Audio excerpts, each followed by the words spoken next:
In Walmart's Who'Knewville, everyone ready their cart. Amazing Black Friday deals are about to start.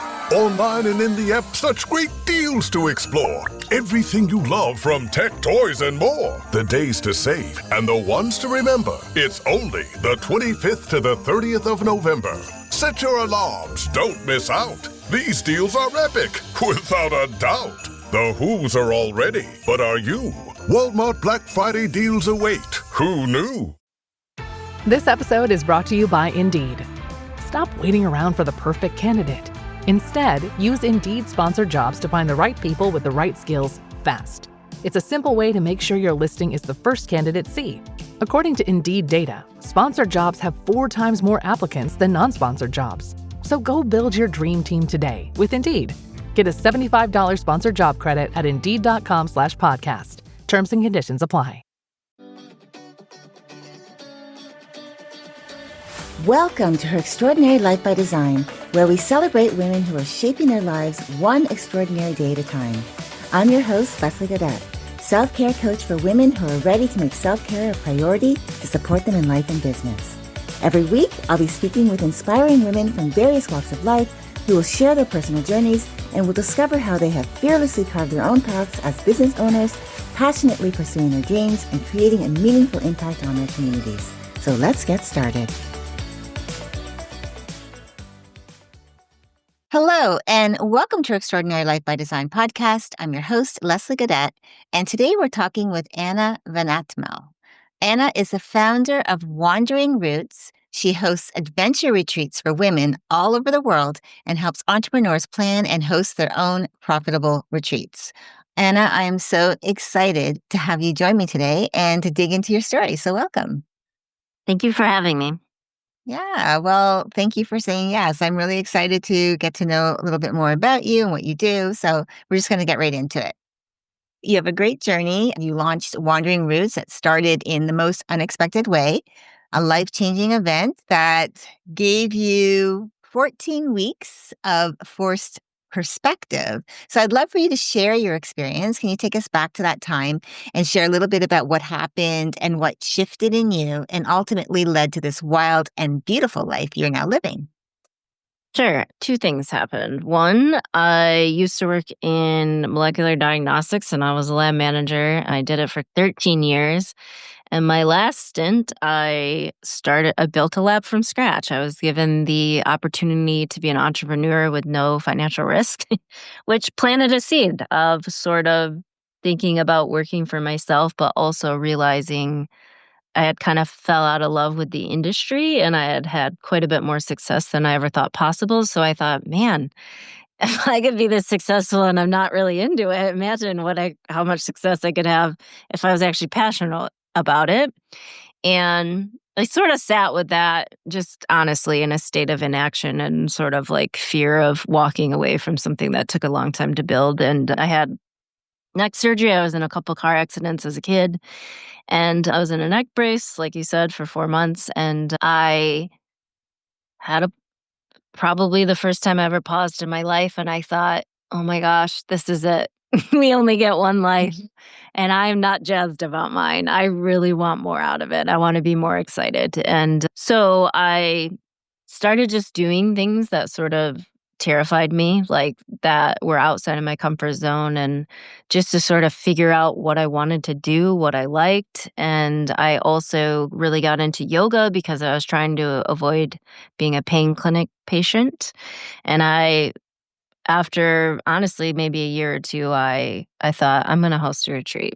I bet there are other people that are sort of in this like, God, what do I want sort of phase of life. And I thought I could combine I had just gotten certified to be a yoga teacher and I'd been traveling a lot. And I thought I could combine the two and create a space for people to sort of reflect on that and share community and figuring it out. I really do love that. I'm like you, not that I had several car accidents, but I did have one where I felt like I needed something and I turned to yoga. Like I turned to yoga and then I turned to Pilates. And I really feel that my teacher, because I had a private sessions for 6 months, that she really helped me to take back my life because I really felt like, oh my gosh, I can't live like this for the rest of my life. And this was, gosh, back in 2010. So it was like, okay, something needs to shift. I love that you took something that you really liked to do and you turned to yoga. I love yoga. I love yin yoga. And I love the Mm, fact that when you're stretching, you might feel discomfort in the beginning, but the rewards afterwards are so, it's just amazing, like how you feel after. It's like how I kind of liken it to how people would get that adrenaline rush after working out, being in, yeah. going through the gym and then they do their cardio and then afterwards they get those endorphins. That's kind of how I felt after doing yin yoga because I really felt like, oh my gosh, this is so uncomfortable. But then afterwards, like, oh my gosh, I feel so much better. So Yeah. I really Totally. love that. Yeah. I wanted to know, like, I know you said that you had those moments where that, you know, life changing, but was there something that just really popped for you that made you realize the comfortable life that you were building actually wasn't aligned really anymore? Because you said you had a Yeah. job that you were good at, but not Yeah. necessarily one that you were passionate about. Yeah. I remember having a very so so sort of to your point, I was very humbled by the being humbled by my health experience. I was 28. It was 2012, it was a while ago, and I had nothing to do but sit with my thoughts. I wasn't allowed to Mhm. drive, I wasn't whatever, and I remember being like, why am I so unhappy? I have everything I thought I wanted, all the things I was working towards. Like, why am I so unhappy? And then I also had a very like clear moment of being like, I don't know why I thought I wanted all of this. Like I was very much just going through the motions, through perceived expectations. I don't even know if people had them of me or I just thought that's what I was supposed to do for some reason. I don't know. I was never that kid that was just practical. It's just that I just went into healthcare because I would have a secure job for the rest of my life and I could support myself. I never like, when you ask a kid like what do you want to be when they grow up? I don't even have that like memory of being like a dancer or anything. And so yeah, I just remember a lot being like why can't I figure this out and why have I never thought about it before? I'm 28. I'm like a third way through my life maybe if I get lucky enough to live to my 90s, and so yeah, it shifted honestly the way I thought, like, immediately, almost overnight, of just like, "I don't wanna do this anymore. I'm not gonna make practical decisions. I'm gonna do things that scare me. I'm gonna take risks." And I also remember a friend of mine, I don't know what she read. It was, like, some book about establishing your values, and so, again, I didn't really have any idea what mine were, but one of them, when I took this little, like, quiz thing, was freedom. I, like, very, very I love having agency over my own life, my own schedule, getting up when I wanna get up, and so I thought, "Why can't I work for myself?" I figured it out with this other guy's money, and so that was it. Yeah, I love that. I love the fact that you actually ask yourself, like, why do I actually want what I already have? Right. Because a Yeah. lot of the time it's important for us to be grateful for what we have. But Yes. the life that you're building, is this really the life I want to continue building? And I love the fact that at a young age, because I still feel like 28 is still a young age, that Yes. you were able to decide, like, at that moment, okay, do I continue down this path? Because I know I'm good at it. I know I can make a go of it, but is it really what I want? And I love the fact that you were bold enough and brave enough to actually step outside of the comfort zone of saying like, okay, well, I have this great job, I have this great life, but and even though it's not as what I really want, do I really want to rock the boat? And I love the fact that you said, you know what I do? I actually want to Yeah. see what's on the other side of that door Yeah. that I keep staring at. And so I'd like to shift that a little moment and talk about designing a life that feels like you, because we kind of are kind of segueing into that. So I know as women, we often build a life that we think what we're supposed to, the shoulds of Mhm. what our life should look like. But rarely, I don't believe that we really talk a lot about building a life that feels like us, like feels like our own choice. Mhm. And I know that that can be a mindset shift for a lot of women, actually a full identity shift when you go from like, well, this is what's expected of me. This is what I already have. Why am I not content with this? And then we start to lean in towards a lifestyle that we want, which is that reflection of us, a reflection of what we want. So, how did you? I know that you've talked about, again, having that time, but was there like a process that had you started going down so you could begin figuring out what it was that you actually wanted from your life instead of just doing what looked right on paper? Because again, like I said, I like to help our listeners to start thinking outside of the box, outside of their comfort zone, and be bold and take those steps to creating the life they want. So for you, what was that like? Did you have a process that you went through? Yeah. Yeah. So I initially, like you said, stopped shoulding on myself. I stopped saying I Mhm. should be grateful. And I mean, it didn't make me ungrateful for anything I already had, but it didn't mean that I couldn't move forward and want something new. So yeah, I stopped shoulding on myself. And I am in a habit now of once a month, the first of every month, I journal about what I want. And I get so specific about what it would look like and mostly what it would feel like you were saying. It's a feeling. And the more I stayed in something that wasn't what I wanted, it felt like I was dying a slow death. It just like Mhm. you just like knew there could be something better, even though it was pretty great. And I could definitely, get caught up in the shame doom spiral of, not sticking it out or being more grateful or whatever. I think bringing awareness to when you're being honest with yourself about like, am I really like jazzed about this, or am I just doing sticking here out of guilt or because it's scary to try something new?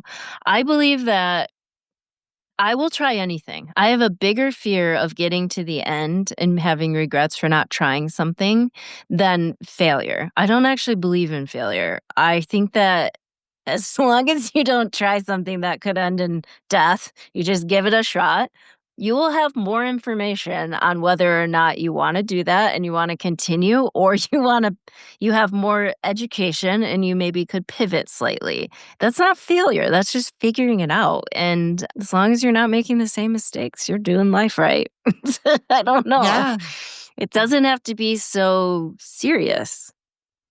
I know. We make it that way though, right? We We kind of do. like, We put so much pressure on ourselves. mhm. And I Yeah. think a lot of that comes external too, right? From our families, Yeah. our friends who want the best for us. And when they see you making those changes, those shifts, they're like, what's wrong with you? Like, why are you not Yeah. content? Like, why are you stepping outside of like what you have that's what they would consider Ugh. secure?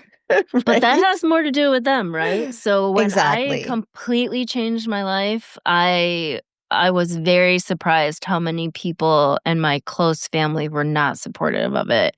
They thought I was having a midlife crisis and I should just suck it up and move on. And I think pretty quickly, I mean it was hard. I'm not saying it was easy, but very quickly realized that there was a subset of people that when I'm thinking about big change or trying something new, those are the people I share with, not the other people. I don't need to hear all of their like worries or anything, but people that are stuck don't want to see the people that they're close with make change because it shines a light on them being stuck. So everybody sees themselves reflected back to them on like looking at, you know, like me looking at you, whatever. And it has nothing to do with you. It doesn't make it not hard, but it doesn't have anything to do with you. So Yeah. No, I love that find you brought people that that'll up. cheer you on. Yeah. Yeah. Yeah. I love that you brought that up because it's the right circle. You want to be able to, like, I saw a post today and I can't remember exactly what it said, but it was about a great idea. Having a great idea can be, I guess, derailed, before it Mm, even gets started, depending on, I forget exactly what it was about, but I chimed in and I said, or sharing it with people who don't support you. because Yeah. sometimes when we share things, they don't always support us because, like you said, you're shining a light on them. They might want to make changes in their lives, but they don't know what that looks like. Or you're just making them feel so uncomfortable because it's like, why can't you be fine with the way things are? I'm fine with the way things are, right? Yeah. And you're And I like, think actually, a you're lot not. of It that, won't trigger yeah, you if you we're fine. yeah, exactly. Exactly. But I love your process, journaling monthly around like what you really want and then getting into the feeling. Because emotionally, that we do make our decisions through life. There is that emotional connection. I love the fact that you take that a step further. You look, what is that going to look like? How am I going to feel? Like getting into that because that's going to, again, I think bring that into full picture mode of seeing like, okay, well, I want this, like what you were saying, I want to do retreats. But if you didn't like really sit down and say, well, what is that going to look like and how am I going to feel? Like, how is it going to feel to do that? I think that was really important, which is actually how I want to segue into that because you do have retreats. And I know for you, it's not just about travel, but it's about intentional disruption, deep reconnection with self.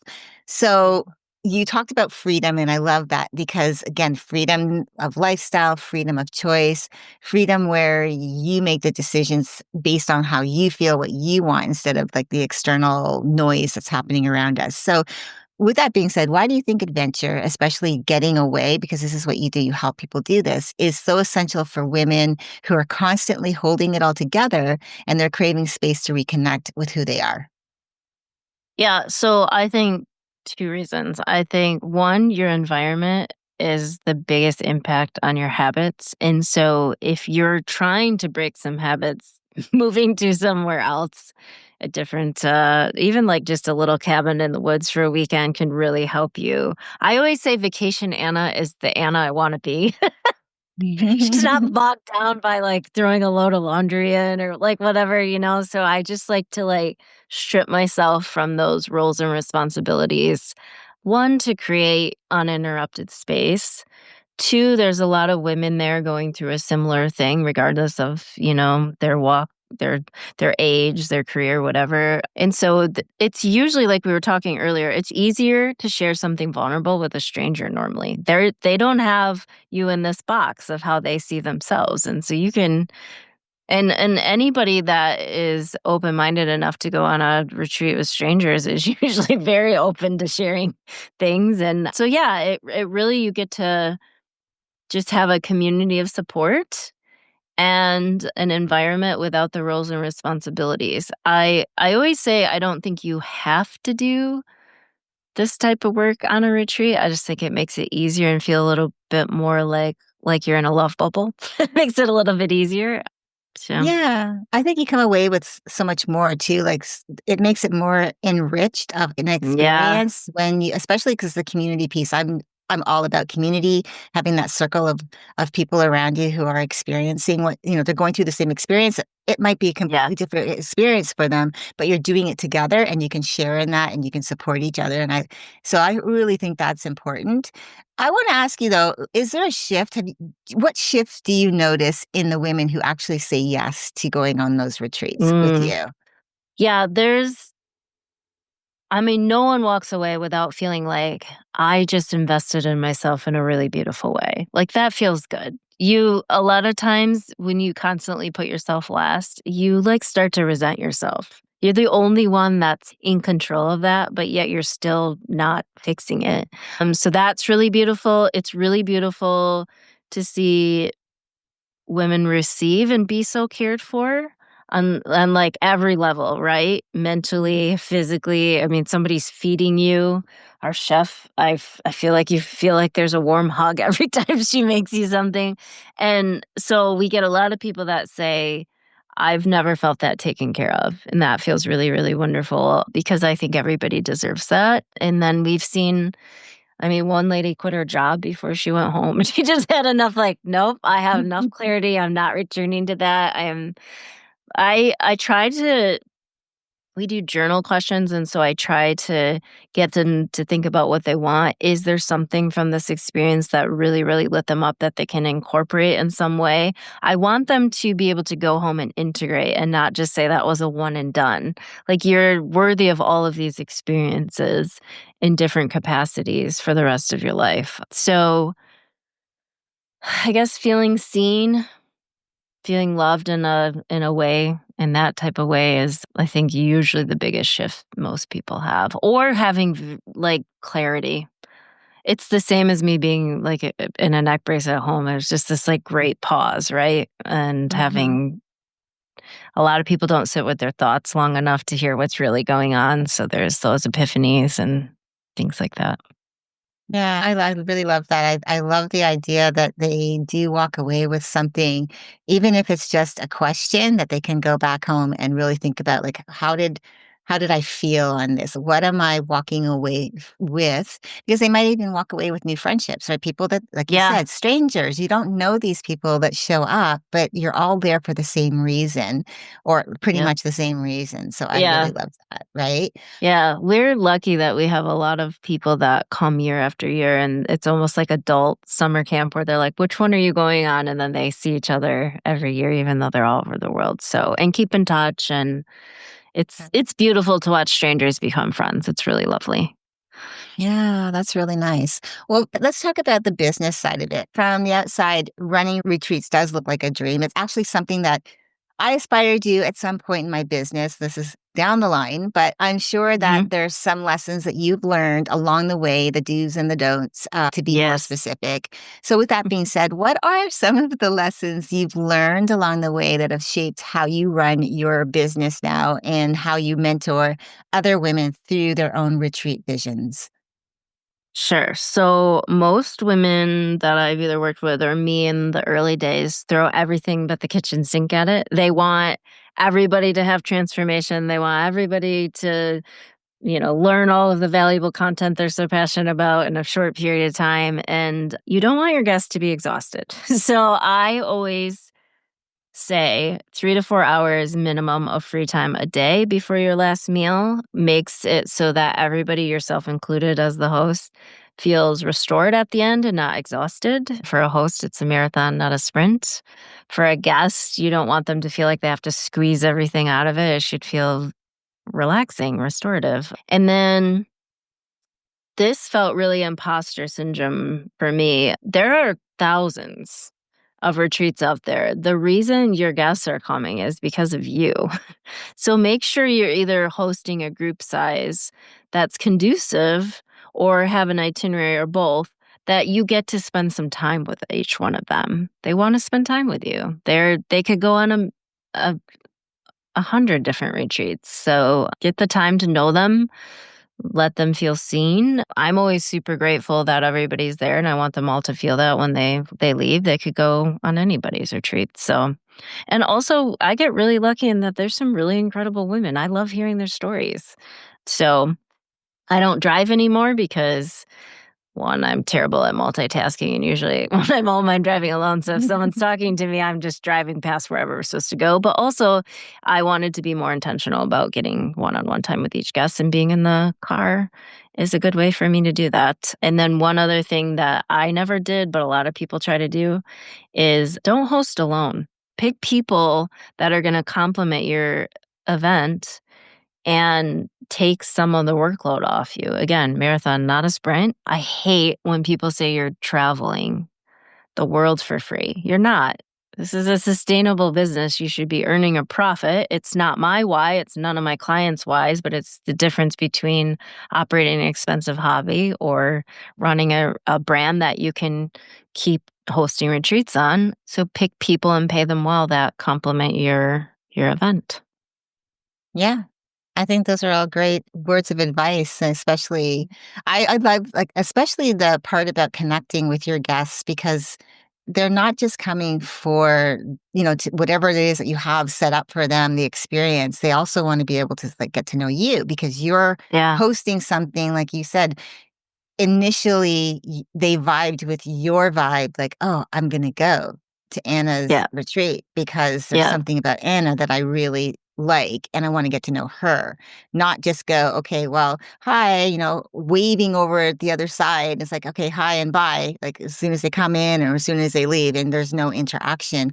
They don't get to know who you are, and you might even have something special, like a special type of retreat that you'll do, that if they don't get that, I guess, that feeling that I don't know if it's warm, fuzzy feeling, but it's like you were saying, your chef, it's like they're getting a hug from her whenever she cooks. Yeah. It's the same for you whenever they come to your retreat. It's like they're coming in for a big old hug from you, like, "Hey, Mhm. welcome.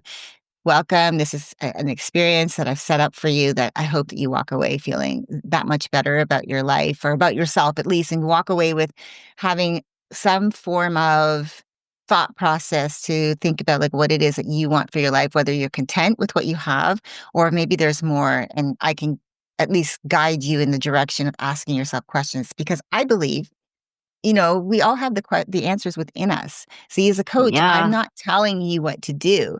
I'm trying to help you open up because you already know. But we just get so caught up in everything else, we forget. It's like, it gets like we're behind this veil that we can't seem to like see through. So I always feel like for me, that's what coaching is. It's about teaching them how to open up their own inner wisdom and be able to find Yeah. the answers are within, right? So I know one of the things I really wanted to talk about is the pivot, right? Because we were talking about changing careers. Mhm. I've been in the industry of law for a long, long time. And back in 2018, well, 2017, I was feeling really burnt out. Like it was at that point, it was like, okay, I've been feeling this way for, I would say for like, but at that point for the last 10, 15 years and thinking like, okay, I can't keep going like this. I wish I'd been more like you where back that time when I first thought of it, I'd be like, okay, what can I do that's different? Cause I don't want to go on like this. Cause I already started feeling that I was burning out. Didn't have a name for it. I just knew I didn't feel good. And so Yeah. I knew that I had to take back something, which was my time. That's how I pivoted. And it was scary because like I didn't know if I was going to land okay, but I knew that I had to do that for myself. So I call that like Mhm. I guess the uncomfortable middle. That's the part Yeah. between what you were like who you were and who you're becoming, which is I speak a lot about that in how I teach and also on my solo podcast episodes I talk a lot about that. So in with respect to this that we're talking about, what helped you to keep moving forward when it felt easier to stay in the life that you already knew? Oof. Probably the fear of like getting to the end and having regrets. But I also, in yoga, we practice all the time that you just have to show up. That's literally the difference between the people that do and the people that don't. And so even when I didn't want to, I would just one step, something small, showing up in some capacity that was moving the needle towards moving away from what I no longer wanted. And that looks different in a lot of different capacities. I side hustled the brand for 2 years, and so there was a period of time where I sort of like adjusted my lifestyle to save money because I wanted to take the leap and go full time within a year or two. And so I thought, God, if I don't land on my feet, at least I'll have a cushion.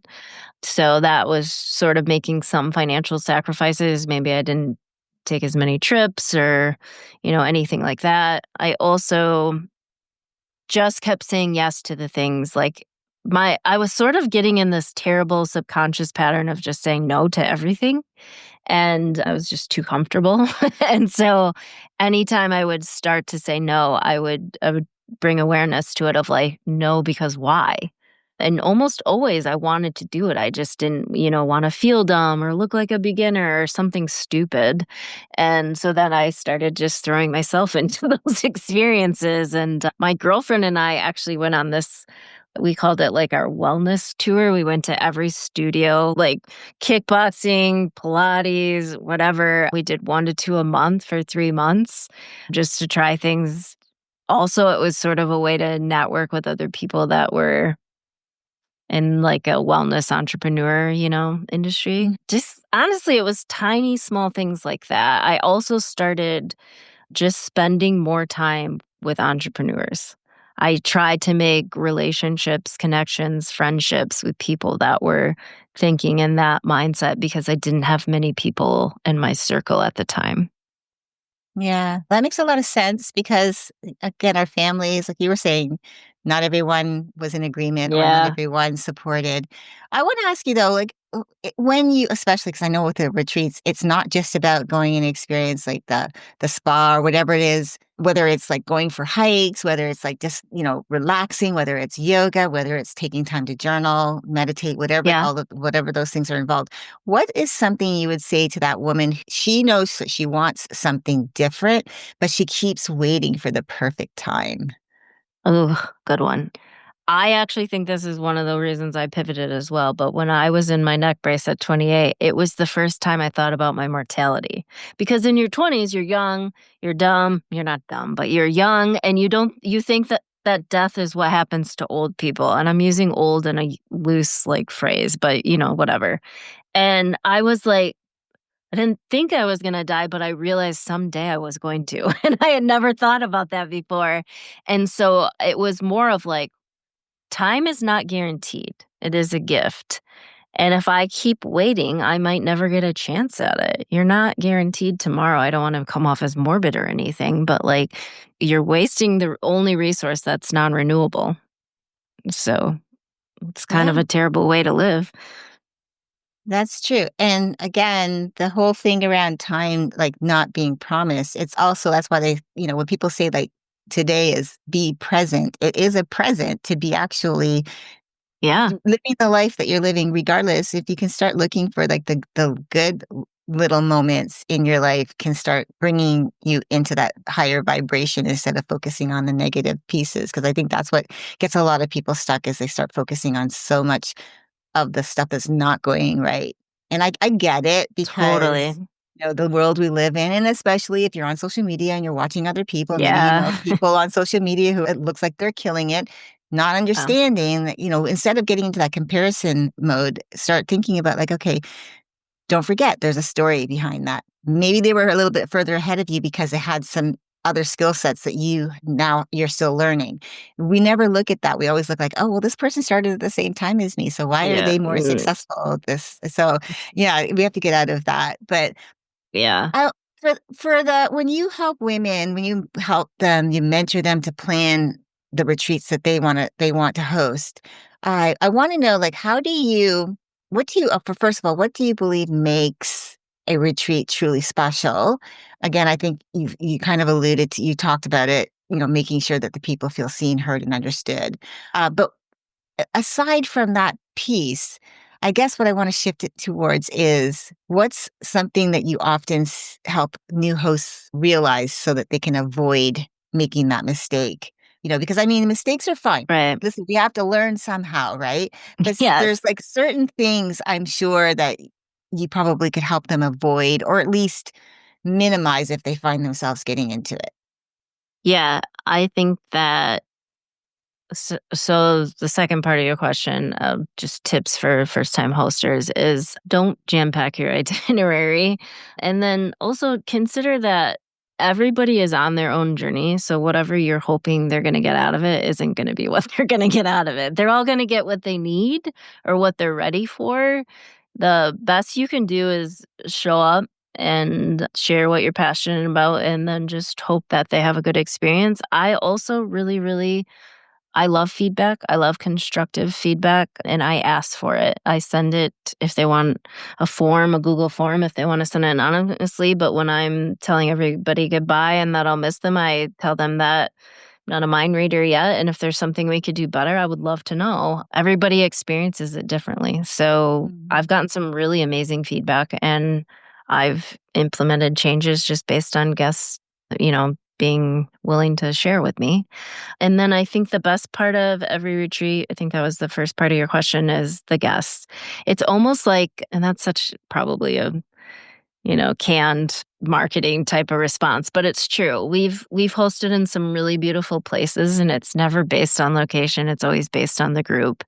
And I'm very sarcastic. We get a lot of very real, funny people, and it's like when you have, like, an inside joke with your friends that makes you giggle even 5 years later. It's like those types of experiences, and if you, again, don't allow time in your itinerary for things to just unfold, and if you're just rushing people from one thing to the next, those moments just don't get a chance to happen. So, I think those are the best. It's the guests, watching them connect, and having sort of those aha moments and being witness to it. It's a privilege. Yeah. And actually to see people being repeat customers and coming back and Yeah. seeing the friendships that were formed and you're seeing them all coming together. Like, I think that must be incredible to watch. Yeah. So I have a final question for you. You are hmm known for creating bold experiences that invite women to reconnect with what brings them alive. So, what is one belief you would love to see more women release and one new belief they could choose instead? Oof. So you were talking about the messy middle, and I was thinking about how a lot of times we we don't realize how exciting change can be. We get so overwhelmed and bogged down by like how hard growth can be or look and messy and whatever. But like it's super exciting to go after the life that you love and the things that you want to create. And there's a quote somewhere out there that says, "I wish we knew we were living in the good old days when it was the good old days." And it's like, yeah, if you if you just sort of let your mind run away with how hard things are, you miss the good parts, the good glimmers. And the messy middle is always the part when you get some perspective, when you're removed from it and you're on the beauty on the other side where you're so grateful for that experience. Like it really changed your life. Like when I was in a neck brace, it was the worst time ever. It's probably the closest I've ever been to being clinically depressed, but it is the thing that I'm the most grateful that happened. It changed my life radically. And I'm a completely different version of myself now. And it doesn't mean I'm not grateful for the old version. I love her and she worked her ass off, but I'm much better off now. So, Yeah. I love that. I love that so much. Well, Anna, thank you so much for spending time with me today and sharing your story. I've loved hearing about, how you went from having this amazing career to then having this perspective where, again, 14 weeks to actually sit and not be able to do anything, having to actually think about, okay, is it, am I ready to go back to that or am I ready to go forward? I love that. And I feel like it's so important that we understand that we can give ourselves the permission, but we actually do have permission to yeah, you have step agency. outside. Yeah, to Yeah. step outside the proverbial comfort zone that we put Yeah. ourselves in. We all put ourselves in those boxes, right? Like, this is who I am. This is the life I hmm have. This is what everyone, and it's usually around what everyone else is expecting. And when you start to hmm take a step back and you realize, okay, I have time to actually think about what I want. I really just loved hearing about that, how you turn your life from that passion maybe that you thought, was for one thing and you turned it into a passion for something that really does bring you joy and you're able to bring joy to so many women's lives and just like changing their lives, helping them to step into a new space and to, maybe it's changing, really reconnecting, rediscovering who they were. I just really yeah, I'm really, really grateful that you came on today because I think retreats have that special spot that I just know so many women, and I've experienced it myself, especially being in those group settings. It just changes your life in ways that you can't expect, and it's hard to explain, but you walk away a better version of yourself. So thanks so much for being Yeah. here. I really appreciate you. Thank you again for having me. And to our listeners, if you would like to connect with Anna directly or learn more about her retreats and her mentoring to maybe open up your own retreat, you can find her contact information in the show notes. Remember, your story doesn't need to follow a linear path or make sense to anyone else in order to matter. Choosing yourself again and again isn't selfish, it's sacred. When you give yourself permission to want more space, more depth, more joy, you begin to write a new chapter, one rooted in your truth rather than your obligations. And in doing so, you create a ripple effect that inspires others to do the same. Until next time, keep dreaming, keep believing, and keep designing your extraordinary life one day at a time. Thank you for joining me on Her Extraordinary Life by Design. I hope you've been inspired and empowered by the incredible stories shared on this show. If you enjoyed this episode and the conversations we've had, I would greatly appreciate if you could take a moment to leave a review. Your feedback and support mean the world to me, and it will help others discover the podcast and join our empowering community. Remember to hit the subscribe button so you never miss an episode. Together, we can continue to learn from these amazing women uncover their extraordinary journeys, and be motivated to create our own lives by design. Thank you again for tuning in. Until next time, stay empowered and keep shaping your extraordinary life one day at a time.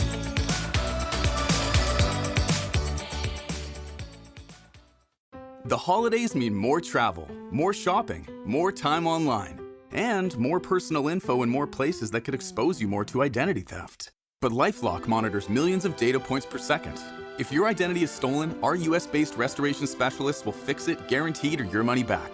Don't face drained accounts, fraudulent loans, or financial losses alone. Get more holiday fun and less holiday worry with LifeLock.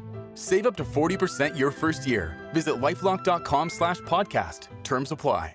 Hey everybody, Diego here from the Candle Power Hour and Candle Power Records. Together with Electrocast Records, we proudly present Imperial Highway, a California sampler. 15 singles tracked by artists all based in California. Every song on Imperial Highway is mastered to deliver. Rock and roll is back, and we got what you want. If you're craving new music, Imperial Highway hits the spot. Download Imperial Highway. Check us out at candlepowerrecords.com and listen to the Candle Power Hour on Electrocast.